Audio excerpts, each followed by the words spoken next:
E seguindo, então, eh, após esses apontamentos importantes sobre a diferença dos estudos sobre o ser social e o ser biológico, né, os homens e os animais, eu queria que o professor comentasse um pouco a respeito dos aspectos principais da desigualdade social e apropriação cultural, que é um dos momentos também muito importantes do texto, e todas as vezes que eu li me chamaram muito a atenção, a forma como o Leontiev aborda a questão da apropriação cultural em relação à desigualdade social.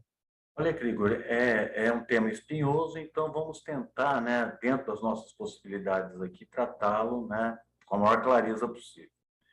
A primeira coisa que nós temos que deixar claro quando entra a questão da desigualdade social, né, e aqui nós estamos relacionando a desigualdade social e a apropriação cultural, é a seguinte, né? Desigualdade social não é uma coisa que sempre existiu entre os seres humanos, né?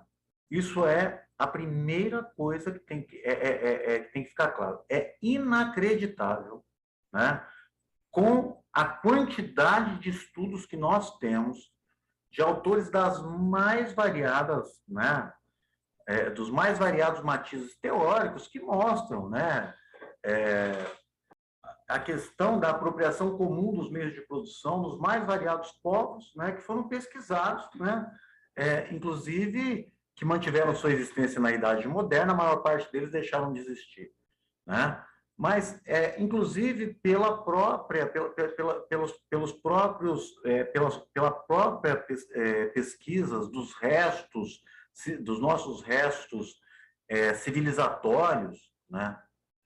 Que nos mostram que a sociedade humana veio conhecer a desigualdade social há aproximadamente 6.000 anos com o surgimento da escravidão, né? Então, em termos históricos, né, quantitativos, é recente.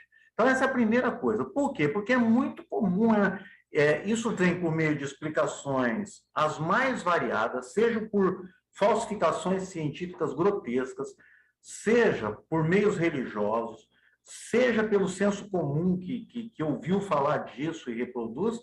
Não, a humanidade sempre foi assim mesmo. Isso é uma coisa que nós, eu não estou nem dizendo que se os educadores fossem todos, né, revolucionários, porque seria uma impossibilidade na nossa sociedade, tivesse uma posição revolucionária. Mas se os educadores fossem fiéis minimamente à história humana, nunca diriam isso para uma criança, para um jovem, para um adulto ou para um idoso. Porque isso é uma das mentiras mais brutais, grotescas. Você pode até defender esta sociedade, a sociedade capitalista, né? Isso vai ser, entre as alternativas que nós temos na nossa época, essa é a predominante, é uma delas. Agora, quando você usa de falsificações grotescas como essa, você não passa de um mentiroso contumaz. Tá? Se você é um educador, se você se põe a falar disso, é porque você se propõe que você tem algum domínio disso. Porque isso é muito, né, é muito visceral. Basta nós pensarmos o seguinte: as comunidades originais, que nós chamamos de indígenas, que são os mais variados povos, né, aqui no Brasil, os tupis, guaranis são os mais conhecidos. Quando os europeus aqui chegaram, os seus viajantes vão relatar a vida desses povos que estão aqui, que estão próximos de nós. E algumas aldeias, algumas comunidades conseguiram manter razoavelmente isso até recentemente, até o final do século XIX, né? Algumas entraram até o século XX. Né? Então, nós estamos falando de coisas próximas nós, que viviam em regime comunal primitivo. O que significava isso? Os meios de produção pertenciam à comunidade, não tinha proprietário privado, não tinha senhor de escravo, não tinha senhor feudal, não tinha um modo de produção asiático com cobrança de tributo de um sobre o outro para acumular riqueza para um, não tinha o capitalista, nada disso. Mas isso nós estamos falando de Brasil, eu não estou nem me estendendo. Então, essa é a primeira coisa que eu tive que me estender um pouco para dizer. A desigualdade social foi historicamente construída. A sua origem está na escravidão, a primeira forma de desigualdade. E a escravidão passou a existir para quê? A escravidão nem sempre foi a mesma do mesmo jeito. Mas para quê? Para que alguns homens perceberam que podiam colocar os outros, ao vencer a guerra, ao invés de incorporá-los às suas tribos, ou ao invés de matá-los, colocá-los para trabalhar para si, em troca de deixá-los vivos, foi altamente vantajoso. Foi altamente vantajoso para aqueles que escravizou, obviamente. Essa é a origem. Provavelmente ela tem entre 6.500 a 7.000 anos.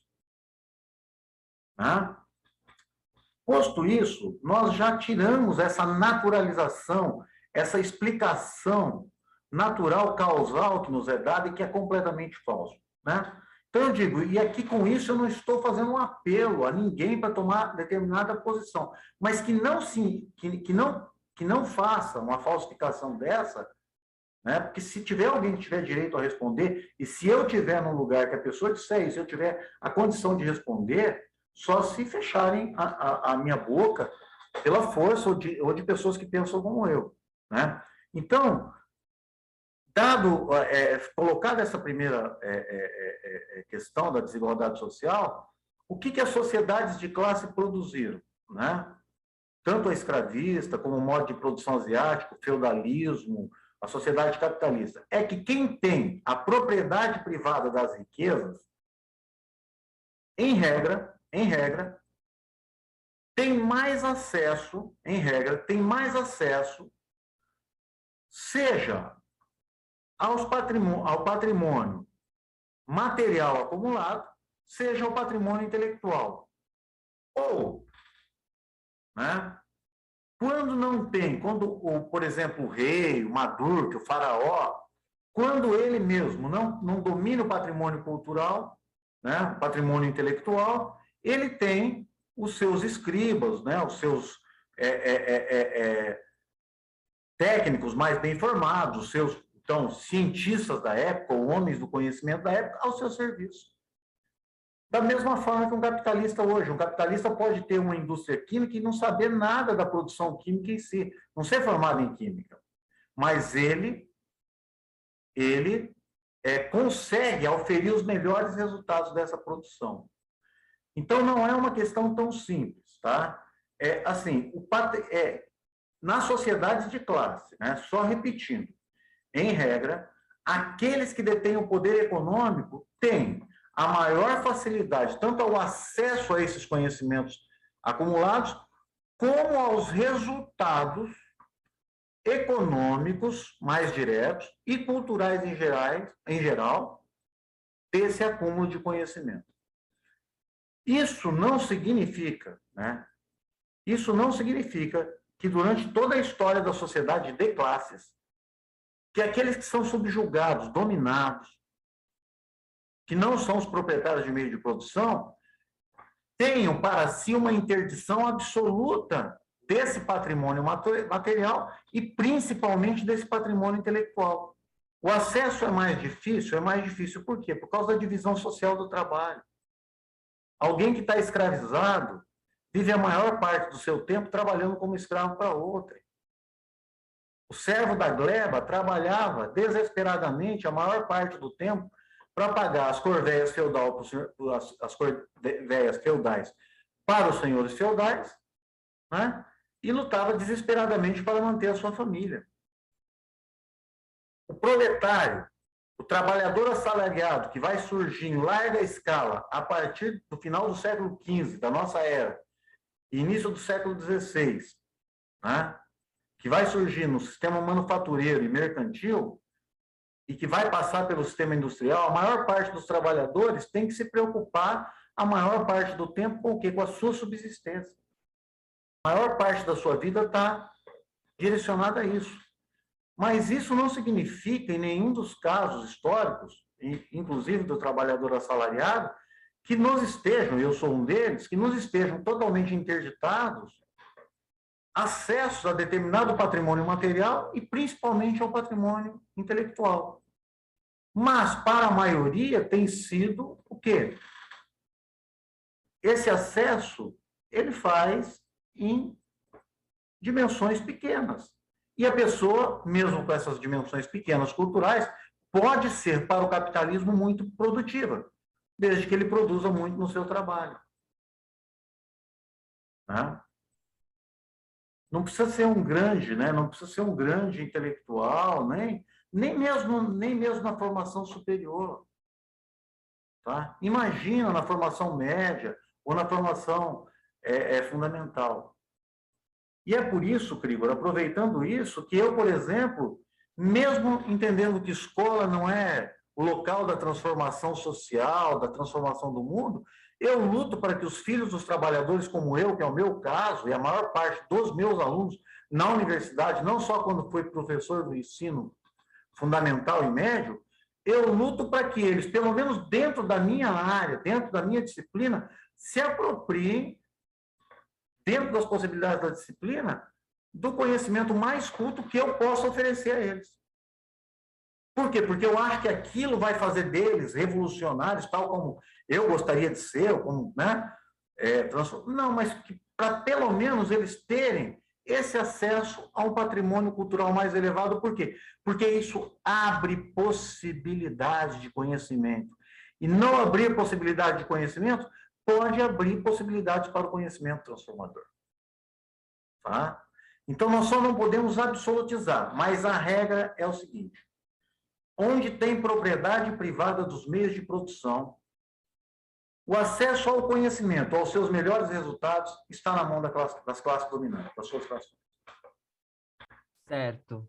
É só importante reiterar que o acesso a tudo que é produzido, né? Tanto os bens materiais quanto os bens culturais e todos os outros são fundamentais para que a gente consiga, de fato, fazer uma transformação radical da sociedade, né? Nós não podemos, de fato, esperar que todos tenham acesso, mas temos que todos nós lutarmos em todos os espaços possíveis para que as pessoas tenham acesso, né? Para que elas consigam, de fato, ter essa oportunização e, quem sabe, o despertar.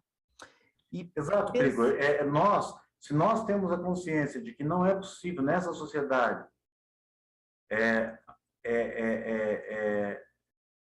uma generalização tão grande, mas onde for possível, pessoas que pensam como nós têm que oferecer isso. Por exemplo, quer ver uma belíssima contribuição é alfabetizar bem alguém. Isso não significa que essa pessoa vai ser um crítico social, mas uma pessoa bem alfabetizada consegue ler bem, consegue decifrar bem as coisas, e a partir daí ela tem um instrumental. É nesse sentido que eu estou dizendo. E é por isso que, mesmo eu sendo uma pessoa, né, que questiono veementemente aqueles que falam que os espaços escolares, inclusive da escola pública, é o motor da transformação social, eu discordo radicalmente disso.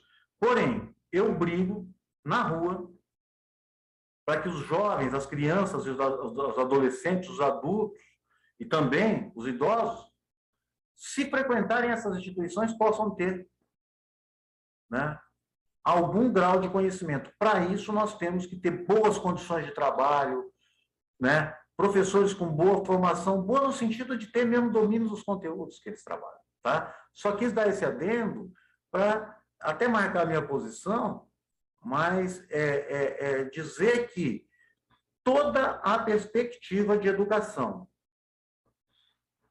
que tolha, né, ou que no seu ponto de partida, né, eu digo o seguinte: olha, a criança da favela, para que ela vai ter acesso a isso? Ela, no máximo, né, ou a criança de uma comunidade, de uma periferia, né, ainda mais se ela é negra, se tirá-la de ser um criminoso e tal, já está bom. Eu abomino esse tipo de fala. Se nós temos, no mínimo, que lutar contra isso. No mínimo, contra esse tipo de posicionamento. Não significa que sozinhos vamos mudar isso. Com certeza. Bom, e pensando, né, nessa formação dos profissionais da educação, dos professores, dos educadores, e também na produção do conhecimento. Afinal, a escola é o espaço em que é repassado o conhecimento socialmente construído, né? Eu gostaria que o professor comentasse um pouco a luta ideológica intrínseca à propagação e ao ensino do conhecimento científico e culto, em geral, nas sociedades de classe, tal qual é o caso da sociedade em que nós estamos inseridos, a sociedade capitalista. Tal como nas outras questões, né, que são todas elas espinhosas, evidentemente, e não porque o Krieger queira, mas porque pelo próprio tema, né, eu vou dar algumas indicações daquilo que eu penso ser, né, coerente. Tanto na produção, né, quanto na propagação do conhecimento, não há neutralidade social, tá? Aí depois eu explico que objetividade social no conhecimento, na sua produção e na sua propagação é uma coisa. Neutralidade é uma quimera, uma farsa, né? Por quê? Porque nós sempre estamos posicionados, né? Nós nos posicionamos, seja por afirmação, por negação ou pelo silêncio, né? Nós estamos dentro de uma sociedade. Isso também independe se nós sejamos pessoas contraditórias, defendemos coisas contraditórias, isso é se posicionar. Essa é a primeira coisa. E evidentemente que os educadores, nós educadores, somos seres sociais. É isso, né? Esse é o primeiro aspecto. A coisa mais gostosa que tem no mundo é dizer que você é neutro sobre as coisas, quando você é uma pessoa... Olha, as pessoas que eu ouço, que se dizem neutras, são aquelas mais posicionadas. A hora que você... Mas só que você precisa conversar um pouco com elas, se você tiver paciência, dependendo da pessoa. Não existe gente mais neutra do que brasileiro, em geral, de todas as classes sociais. E poucos lugares do mundo você vai encontrar gente tão de direita quanto no Brasil. Não estou dizendo que seja uma exclusividade brasileira, né? Eu só estou dizendo que o Brasil, depois da Alemanha, foi o país que produziu mais organizações nazistas. Um país mestiço, que produz, depois da Alemanha, o maior número de organizações nazistas, é realmente um colosso de reacionarismo. Mas não significa que todos nós sejamos reacionários, em hipótese nenhuma, e nem naturalizar isso. Isso é fruto do nosso tipo de produção histórico-social. E poucos grupos querem se colocar como neutro, como professor, quando na verdade não são. Eu, até pela minha posição, né, quando falo para os alunos, olha, vocês vão estar diante de uma pessoa que vai buscar o máximo de objetividade, mas a última coisa no mundo que eu quero é estar no Olimpo como neutro. Eu não sou neutro. Eu tento ser o mais objetivo, mas não sou neutro. E todos aqueles que não se colocam dessa forma e que mentirosamente chegam na frente dos seus alunos e se dizem neutros, são aqueles que mais se posicionam. E, em geral, essas pessoas são as mais conservadoras. Tá? E no nosso país, isso, né, esse racismo exasperante, né, esse falso moralismo degenerado, né, que é muito comum, né? Isso não é exclusividade nossa e de nenhuma outra nacionalidade. Mas nós produzimos isso em larga escala. E precisamos fazer, assim, a constatação disso, né? Somos, muitas vezes, formados dentro disso, né? Eu costumo, às vezes, dizer o seguinte, nossa, né? Não toda a minha família, eu fico feliz em saber, né? Ninguém tem uma família racista, né? Só parte da minha que era. E aí as pessoas arregalam os olhos, né? Então, essas coisas, nós tratamos delas às claras, por quê? Porque isso tem a ver com a posição, né, naquilo que diz respeito a como nós propagamos o conhecimento, tanto como educadores em sala de aula, quanto como pais, como pessoas da comunidade humana, da nossa comunidade do bairro, né, e da nossa comunidade humana. Então, veja, vamos tratar de duas coisas agora. Propagação do conhecimento é aquilo que você faz na prática do ensino. Você pega o conhecimento já produzido e você o ensina, né? Você o ensina, troca ideias, faz uma roda de estudos, dá uma aula. Veja só, Essa propagação tanto pode ser feita sobre aqueles temas mais candentes, que dizem respeito às ciências humanas, onde aí a coisa é mais pesada, quanto a propagação do conhecimento das ciências naturais. Não tem neutralidade nisso. Não tem neutralidade nisso. Eu tive, na minha experiência escolar, vou citar aqui, um professor biologicista que era, entre outras coisas, racista. E eu tive uma professora de biologia que era completamente antibiologicista. Os dois davam biologia. Os dois falaram de biologia, falaram, né, dos seres, das plantas. Só que as abordagens eram diferentes nas suas consequências. Né? As abordagens eram diferentes. E as consequências extraídas eram diferentes. O meu professor biologicista era claramente, entre outras coisas, racista, determinista. Tá? E a minha professora não biologicista, veja assim, ó, biologicismo não tem nada a ver com o estudo da biologia, hein? Biologicismo é esse ramo da biologia que prega que nós somos determinados pelas nossas heranças biológicas. Isso é o biologicismo. Tá? Isso não é fazer nenhuma detratação da ciência biológica. Eu falei da propagação, e aí eu não estou nem entrando nas ciências humanas. Nem entrando nisso. Agora, o mesmo eu vou dizer para a produção e aplicação das ciências naturais. É claro que o conhecimento de um átomo de urânio, como faz a fricção dele, a sua decomposição para que se produza energia nuclear, vai ser a mesma entre um cientista socialista, revolucionário, como Albert Einstein, tá? E vai ser a mesma num reacionário como John von Neumann. Os dois grandes matemáticos, grandes cientistas. O objeto da compreensão eles tinham. Só que a forma de aplicar a física na sociedade, por exemplo, a questão do urânio, que diz respeito mais à bomba nuclear, foi muito diferente nos dois. Eu estou só citando duas figuras de destaque. O socialista, o crítico sistêmico, Albert Einstein, pouco conhecido por isso, hein?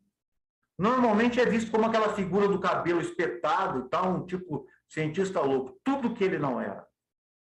Foi largamente perseguido nos Estados Unidos da América. Por quê? Porque ele não quis participar do projeto Manhattan, que deu origem à bomba atômica. Ele participou inicialmente, mas ele não quis dar continuidade ao projeto. Ele participou. Quando os nazistas foram derrotados, ele falou: o que nós nos propomos a derrotar, nós derrotamos. Eu não participo mais disso, porque agora, se isso for feito, vai ser para outro tipo de dominação de outro país.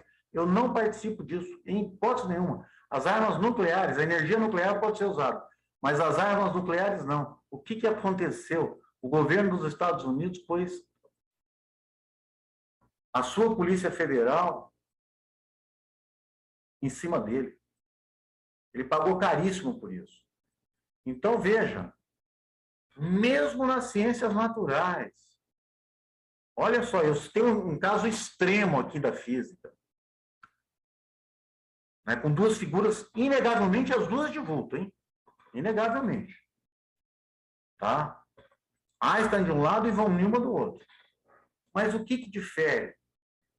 É que a forma de aplicar essa ciência natural na sociedade tem diferenças em relação à posição que esse cientista tem diante da sociedade. E é claro que uma aula de Albert Einstein seria muito diferente de uma aula de von Neumann, mesmo quando os dois dessem a mesma explicação sobre o domínio do átomo de urânio. as consequências daí extraídas para as suas aplicações seriam antagônicas entre os dois.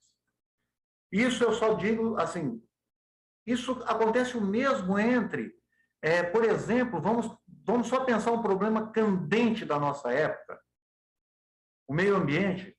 Você pega, né, qualquer um de nós pode pegar engenheiros agrônomos que têm preocupação, né, com o meio ambiente como um todo, não simplesmente com paliativos para um tal de desenvolvimento sustentável, mas para um desenvolvimento que contraria a lógica econômica capitalista, por exemplo, e um engenheiro agrônomo a favor das grandes empresas detentoras de defensivos agrícolas, de sementes. As posições deles vão ser muito diversas, experimentem ver. Então, Grigor, esses seriam os exemplos que eu poderia falar sobre a produção e aplicação do conhecimento e a sua propagação, né? Como não é um terreno, e nem poderia ser, porque isso não existe, de neutralidade social e política. Certo, professor. E para finalizarmos, eu não posso deixar de reiterar a finalidade desse texto tão importante que nós discutimos aqui com esse bate-papo, muito agradável, no sentido teórico da coisa, né, com questões muito espinhosas, como o próprio professor disse, mas que exige de nós esse debruçar e esse, de fato, discutir, né? E por isso que eu também não posso deixar de lembrar que o texto tem a finalidade de combater as teorias racistas, as teorias conservadoras, reacionárias, que já eram latentes e candentes na época do Leontiev e que hoje ainda permanecem, né, muito visíveis e presentes na nossa sociedade, principalmente no país em que nós moramos, no Brasil, que teve mais de 350 anos de escravidão do povo negro e que também teve em 2006 a lei número 11.343, conhecida como Lei de Drogas, que foi a lei que mais aprisionou o povo negro depois do período de escravidão no nosso país. Então, a gente vê que recentemente mantém-se essa forma de dominação e exploração com base racista, eugenista e claramente reacionária presente nos nossos dias e que exige de nós o entendimento e o combate, principalmente no contexto escolar, né? Já que estamos aqui falando com professores e educadores. E para finalizar, o Leontiev aborda no texto uma preocupação tanto do âmbito das teorias reacionárias e conservadoras, quanto das teorias progressistas, que é o futuro do homem, né? É o futuro da humanidade. E eu gostaria que o professor encerrasse comentando um pouco sobre, com alguns elementos atuais, sobre o futuro preocupante do qual nos fala Leontiev, futuro do homem. Em primeiro lugar, achei muito pertinente esse seu comentário, né, sobre esse nosso perfil histórico, que não é único nosso no Brasil, mas que são 350 anos, né, de escravidão nesse país, e todo o seu rescaldo, né, e muito parecido com a história dos Estados Unidos, né? E essa lei que você faz menção de 2006 no Brasil, lamentavelmente, ela é uma coisa que copia a 13ª emenda dos Estados Unidos, a Constituição, a 13ª emenda da Constituição dos Estados Unidos, né? Que vai maximizar a prisão de negros e latinos, né? De maneira absurda, né? Tem até um documentário que trata disso nos Estados Unidos. E no Brasil, o maior período de encarceramento, né? Por uso de drogas, né? É provável que os grandes traficantes, os grandes mesmo, aqueles que mandam no tráfico no Brasil, não estejam. Estou falando de quem realmente controla as coisas, né? É provável, não tenho nenhuma prova disso, mas é bem provável que não estejam nas cadeias, nem nas lotadas e nem nas de alta segurança, né? E só também dizendo, Krigor, que faz muita diferença quando você olha para uma criança, para um adolescente, para um jovem, um adulto, onde a tua avaliação sobre ele, onde as potencialidades que você vê nele são as potencialidades extraídas a partir dos seus elementos fenótipos, né? Quais sejam, né, os nossos elementos fenótipos? Coloração da pele, tipo de nariz, envergadura, né? Isso é claro que nós não podemos deixar de constatar quando vamos, por exemplo, aqui eu estou delimitando mais para o campo do educador. Eu vejo na universidade, vi no ensino fundamental também, alunos que chegam com uma defasagem material e cultural gigantesca, está estampada nele. Mas é algo muito diferente eu encarar isso como uma defasagem material, uma defasagem cultural, né? A defasagem material que eu posso tentar compensar, não resolver, na escola, né? É por isso que eu defendo a alimentação nas escolas brasileiras, né? Porque eu já dei aula em escolas que era visível que os alunos não tinham comido, né? O suficiente, o café mal tomado, né? Quando você diagnostica pelo desenvolvimento histórico-cultural essas defasagens materiais, quando você está diante de um aluno na universidade, que o português dele ainda é sofrível, mesmo chegando na universidade, e você não tratá-lo com preconceito de classe, que nem seria a minha classe, eu sou um professor, um trabalhador assalariado, mas onde eu tento oferecer a ele alguma alternativa àquela defasagem. Eu não vou resolver toda ela, mas eu ofereço, né? Eu tento oferecer junto com com aqueles colegas que quiserem, dentro daquelas possibilidades. Tá?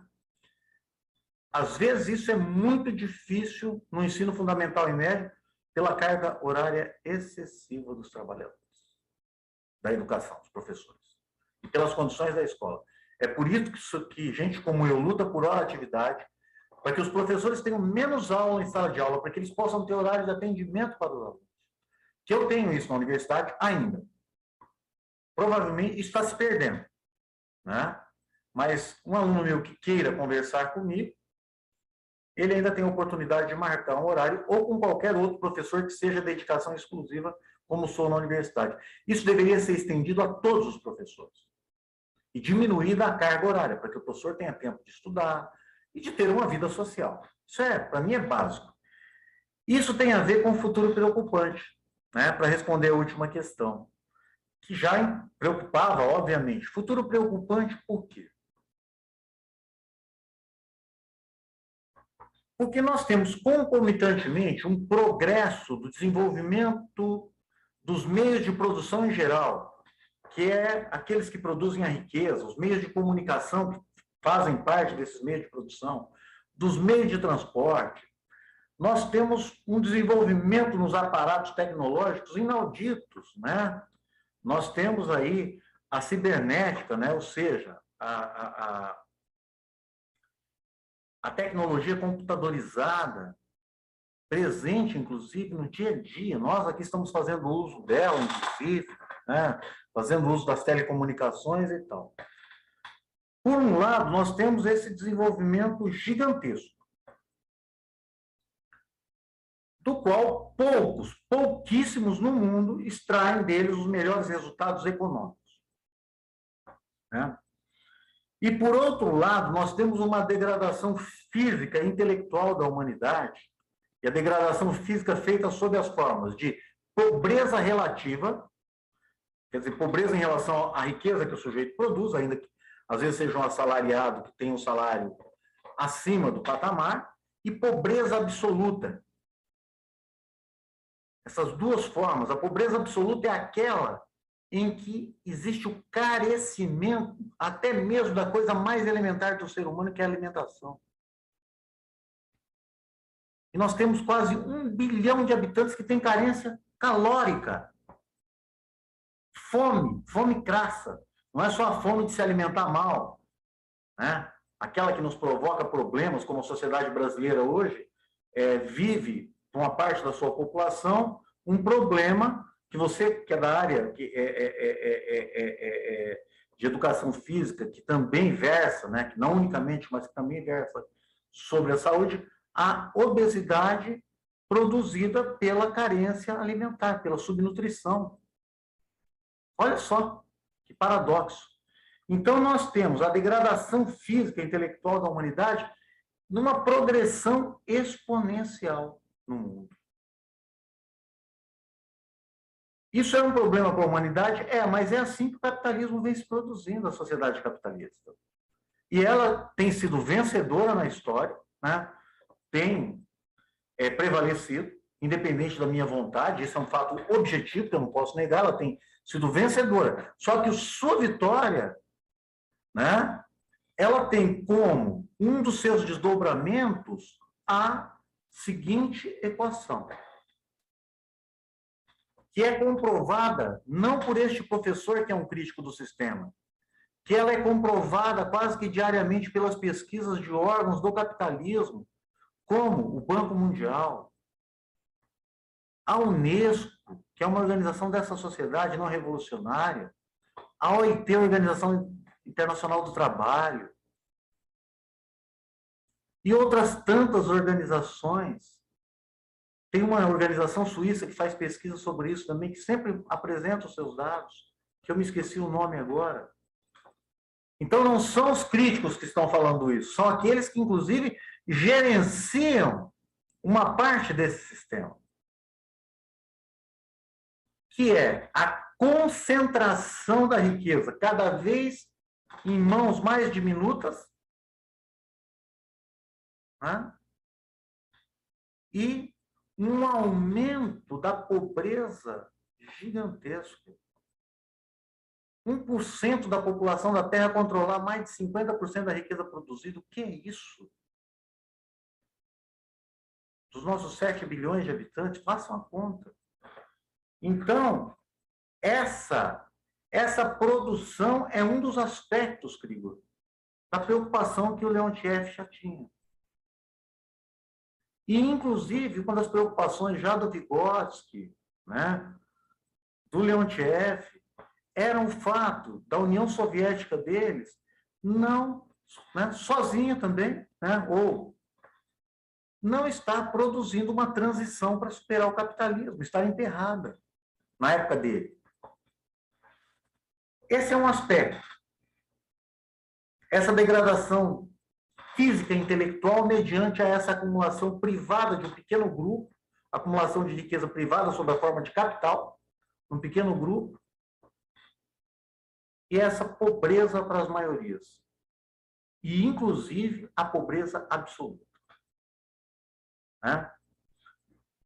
Junto disso, o que nós temos? Nós temos um desenvolvimento dessa humanidade em patamares de conflito de esfera internacional. Isso gera uma possibilidade que está o tempo todo latejando na humanidade, desde 1945, e agora, hoje é dia 11/8, né, de 2021. Em 1945, no dia 9 de agosto, os Estados Unidos soltou a segunda bomba atômica sobre o Japão, em Nagasaki. Né? Ali, a humanidade, aquilo que já se sabia em esfera laboratorial, foi colocado em prática, né? O Japão já derrotado, já de joelhos, querendo a rendição, já fazia meses, mas o Estado dos Estados Unidos, os seus empresários, o seu poder militar, os seus grandes empresários, não qualquer empresário, queriam mostrar quem dariam as cartas ali diante de um adversário já vencido.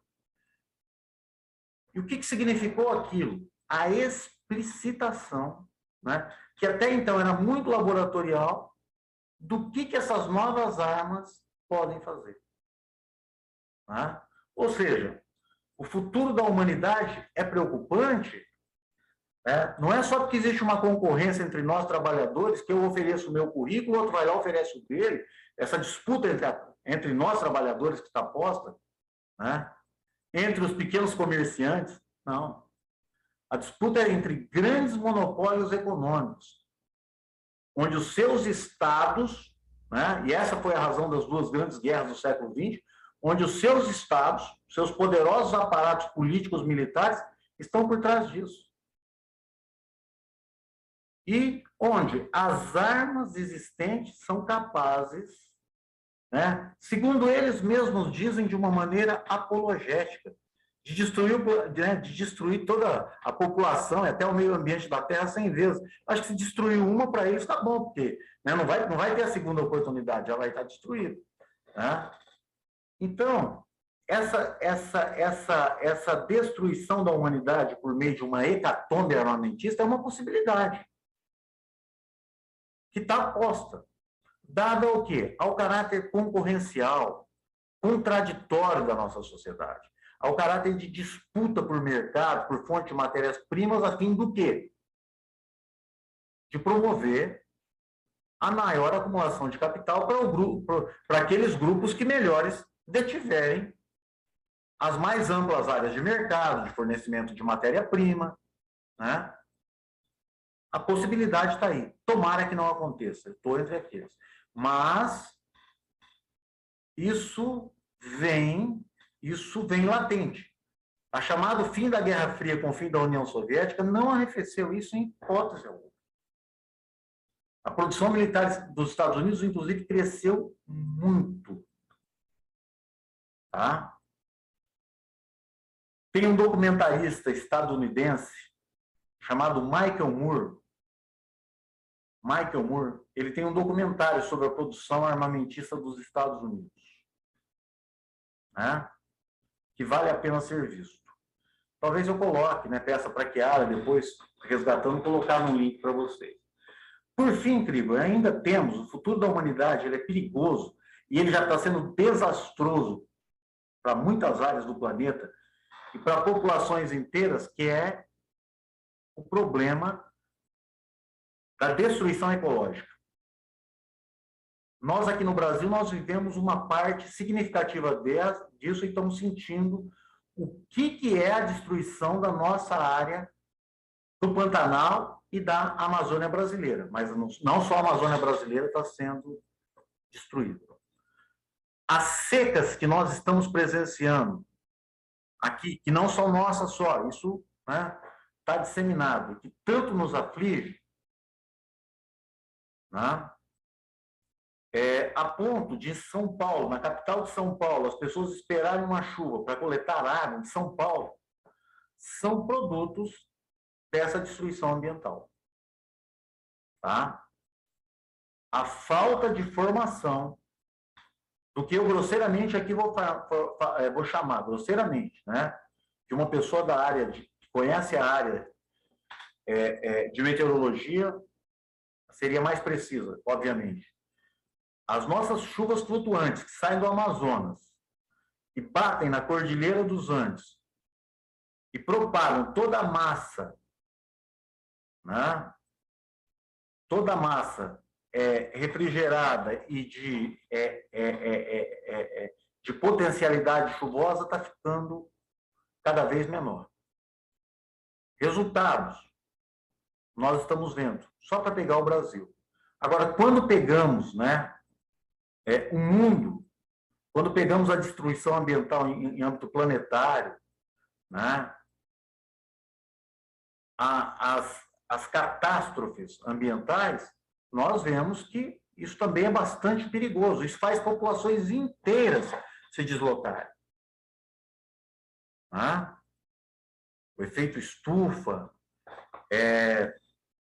os raios solares atravessando, os raios ultravioletas, né, atravessando e nos pegando muito mais em cheio, tudo isso é bastante destrutivo. Né? Isso caberia melhor destruição. E se nós, no caso brasileiro, olharmos onde nós aqui estamos no planeta, inclusive, nós vamos verificar 3 áreas de deserto. Na nossa linha, quando pegue o mapa mundi e dê uma olhada. Deserto da Austrália, né? Deserto do Saara, todos estão em parte na nossa linha, inclusive do Brasil. Por que nós não somos deserto? Por causa da Amazônia. Então, assim, é só para pensar, né, para a gente ter exemplos. Então, o futuro da humanidade era preocupante por razões já parecidas para o Leontiev e é preocupante para nós. Eu entendo que a sociedade capitalista não pode ser diferente, não pode deixar de conviver com esses três, né, só para citar esses três grandes riscos. Tá? Nós, educadores, temos que tentar, dentro das nossas possibilidades, nos informar e conhecer sobre isso. E esse é um dos motivos pelos quais eu sempre digo. Nós, educadores escolares, precisamos de tempo para estudar, para pesquisar sobre os mais variados assuntos, e para ter uma vida social mais, digamos, rica culturalmente, né? E de lazer também, para podermos acessar isso. Quando nos tiram esse tempo, quando temos que nos encher de aula para sobreviver, nós, sem querer, e contra a vontade de muita gente, inclusive, que não gostaria de trabalhar nessas condições, acabamos não podendo nos formar e, portanto, estarmos alijados de discutir isso. Da minha parte era isso. Não sei se você tem mais alguma questão, mais algum considerando, né? Eu peço desculpa a quem vai, né, me ver e me ouvir. Eu tive que me estender um pouco mais do que eu gostaria, pela complexidade. E sou muito grato aos que me antecederam aqui e que já ofereceram elementos muito substantivos a respeito disso. Sou grato a eles, né? E a todos aqueles que eu nunca vi, que morreram antes do meu nascimento, que outros estão vivos, né? Mas que podem me oferecer, né, possibilidades de conhecer o mundo que eu vivo e de conhecer, né, de me produzir um autoconhecimento. Obrigado. Ademir, eu também gostaria de agradecer ao seu convite para estar aqui batendo esse papo contigo. É sempre muito bom conversar com você, muito elucidativo e faz a gente ter inúmeras reflexões. Inclusive, quero apontar um dado um pouco triste para passar a bola para você finalizar de fato. Mas antes disso, gostaria de reiterar os agradecimentos à Alessandra Uib, que nos convidou para estar aqui apresentando esse texto, que é fundamental para compreender a realidade e também as problemáticas e as contradições engendradas por essa realidade. Agradecer também à professora Neide Galvão Fávaro, que está auxiliando a Alessandra em toda a parte de elaboração desse curso, né? E agradecer também a Chiara, que está nos dando esse suporte aqui na parte técnica. Muito obrigado, sem vocês não seria possível a gente estar conversando com esses educadores. E para passar a bola final para você, Ademir, eu só queria apresentar um dado. Você nos falou de várias lutas que não são as lutas elementares, mas são lutas importantíssimas para que a gente possa, de fato, travar a luta real contra as condições reais de exploração da sociedade capitalista, né? Que é a luta revolucionária comunista fora da escola, né? Nas ruas e, de fato, destruindo radicalmente a sociedade. Então, Marx, em O Capital, explica por que nós temos, na sociedade capitalista, o desemprego de forma permanente, né? E a miséria de forma crônica. E dando um rápido Google aqui, entre um dos relatórios do custo da cesta básica brasileira do Departamento Intersindical de Estatística e Estudos Socioeconômicos, DIEESE, o de março, eu trago um dado muito triste. Você falou da luta por escolas que tenham alimentação, né? E aí eu vou ler um pedacinho desse relatório de março para vocês. Claro.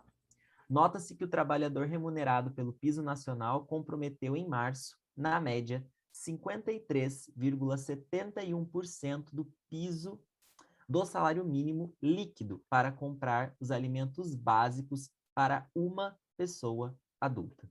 Em fevereiro, o percentual foi de 54,23%, ou seja, mais da metade do salário mínimo para comprar o básico, que é comida, né? Então, devolvo a bola para você, né? Uma batata quente, na verdade, mas para que você possa fazer uma finalização que, de fato, coloque essa pulga atrás da orelha e coloque todos nós a pensarmos essa triste realidade brasileira que, como você mesmo disse, né, vem sendo construída sócio-historicamente, mas que nós também estamos construindo no nosso dia a dia, dentro e fora da escola.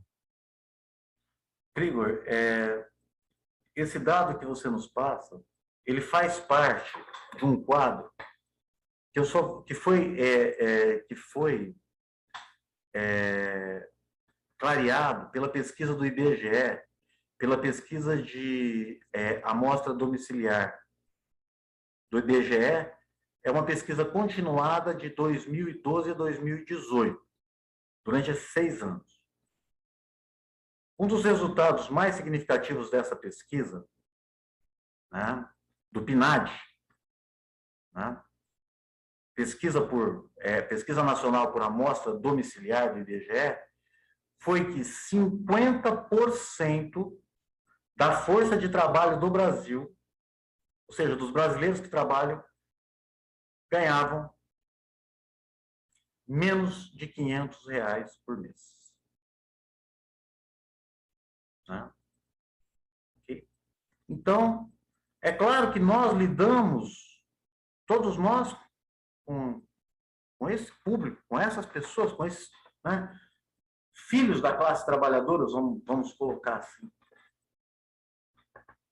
Então, esse dado que você nos traz é fundamental, né? Esse dado agora, né, do quanto se gasta para uma cesta básica, né, e o que a população brasileira recebe.